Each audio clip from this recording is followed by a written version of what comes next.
என் தங்க பிள்ளைங்க படுத்துருக்கிற அழகை பார்த்தீங்களா? ஜாரா ஒரு பக்கம், ஹீரா ஒரு பக்கம். ஹீரா குட்டிமா பாருங்களேன், தண்ணி குடிக்கிற அந்த பாத்திரம் இருக்குல்ல, அவங்க தண்ணி குடிக்கிறது, அதில் தலை வச்சு படுத்துருக்கு. காலை பாருங்கள், ஒன்றோட ஒன்று டச்சு கொடுத்து எவ்வளோ அழகாக படுத்துருக்கு பாருங்கள். 2 பேரும் அவ்வளோ சமத்து, 2 பேரும் அவ்வளோ ஃப்ரெண்ட்லியாக இருக்காங்க. எவ்வளோ ஒரு ஒத்துமையாக இருக்காங்க பாருங்கள். 2 பேரும் சாப்பாடு கூட ஒன்றா ஒரே தட்டில் தான் வச்சு சாப்பிட்றாங்க. அந்த மாதிரி தங்கப்பிள்ளை எப்படி தூங்குது பாருங்கள். அவளுக்கு ஒரு தலைக்காணியாக தைச்சி கொடுப்போமாப்பா. எப்படி படுத்துருக்கு பாரு, கிண்ணத்து மேலே கையை வச்சு. இந்த பிள்ளை பாரு, கையை தலைக்கீழே வச்சு படுத்துருச்சு ஜாரா குட்டி. அழகு தங்கங்க, எவ்வளோ அழகாக க்யூட்டாக படுத்துருக்கிறத பாருங்கள்.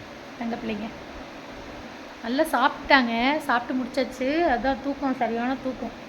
2 பேரும் நல்லா படுத்து தூங்குறாங்க, ஃபேன் காற்றுக்கு அதுக்கும் அப்படியே.